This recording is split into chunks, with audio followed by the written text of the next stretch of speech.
And hit one for a bit. Oh, his faces he can detect. Okay. Oh, it's a bit heavy there. You're very lucky this wasn't yesterday. Yeah. It wouldn't have looked as good as this.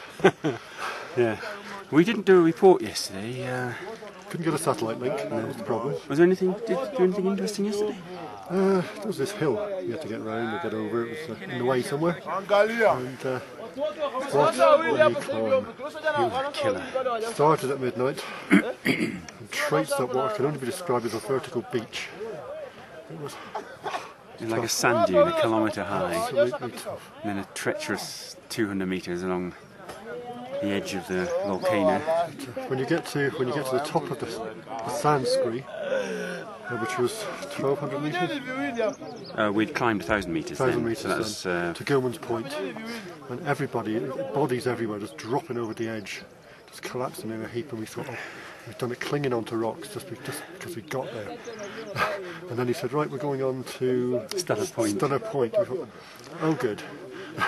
We just wanted to sit and rest and eat and get some energy. We'd, when Nothing left at all. Nothing. marathon runners hit the wall, we'd hit that about 200 metres below Gilman's Point, and it was so hard to drag ourselves up Then there. we went across this glacier, the edge of this glacier, and watched deadly. And watched, and then we stopped and watched the sunrise, which was beautiful. Yeah, very good. Okay, let's move on. And then he said, right, we're only a few minutes now from Huru Peak. Yeah, he said 5 minutes. I said the 15, and it was half an hour. It was up and up and up and up and up. But we made it. We did it. Yeah, we took all the photos. We took Paddington Bear out. We threw over the edge. The Germans got there first, put their towels on the sign, and got there before us. And the way down, it may have been like a sand dune on the way up, but coming down, we ran all the way. Skiing. It was that was good fun, but we were just absolutely sapped of energy. We had a couple of hours sleep, and then a march down to this place's Hoambo camp. That was 9 kilometres, about 6 miles. So we're a bit stiff. You didn't surface at all for the last night. No, I didn't come around. I was feeling particularly drained and ill. But a bit of a stomach bug, and well, all the way through the week actually. Go on, give them the full. No, I won't give you the SPR. Okay, right. Okay. Moving on swiftly.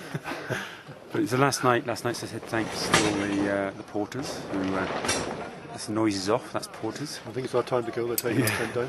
So we've just had our last breakfast. We're marching back down to Marangu Gate to sign the documents and get our certificates. And our t-shirts. T-shirts and exchange a bottle for one that works. But I think we found our limit. That was tough. Very, very tough. Very tough indeed. So that's why there was no report yesterday, or you could just about barely muster the energy to take a few photos, and those gloves were useless. Yeah. Well, one bit of kit that didn't work with the gloves. Everything else we've used, everything's been fine. Yeah. The gloves when we needed them. No. So we got 18 kilometres, 12 miles, no problem, all downhill. So knee bandages on again today. And got another lunch. You look forward to this, don't you? Yeah, I've hardly eaten a thing all the way through the week. Why we don't miss lunch and finish early, I don't know. But so we're having lunch and then heading back to the hotel and a shower. And a beer. Yeah, you're lucky this isn't smell-o-vision. And I smell fine. My dry sack, which had my clothes in, and a little carrier bag of just the odd, undies and socks. Stuff gets dirty. It's now been completely filled. That's all filthy gear and hermetically sealed, and will be opened again back in the UK. But it's been an adventure. Fantastic. Well worth doing, but reached the limit. What would you do differently? I mean, the training in the Brecons was good, up and down. You couldn't have done anything else. I mean, as I said, the Brecons was the only unknown was the altitude, and we coped. We stopped taking the Diamox before the walk, before the final ascent. Yeah. He said, don't take it anymore, you're acclimatised. And I have to say, we didn't feel any effects at all, did we? No, you suffer from everything else, but not altitude. Altitude was fine. And I didn't.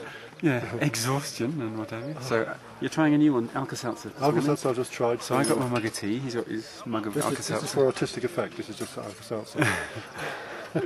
And maybe another report down at the bottom. But there'll be a report at the bottom fairly shortly. Thank you very much. We'll close on that now.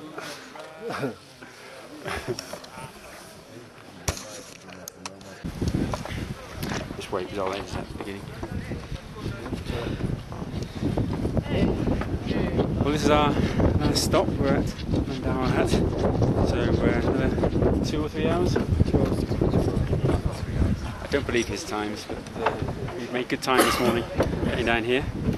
And the small face of the 3, that's a strange angle, is Good Luck Charles, who's managed to get us all up there.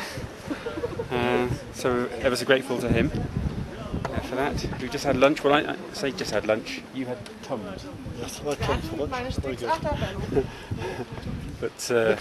But we won't go into that detail. And so very last stop before we get back to Marangu Gate, and it's all over, and we can have a cold beer in the cold. And another cold beer. Bye. Bye. Bye.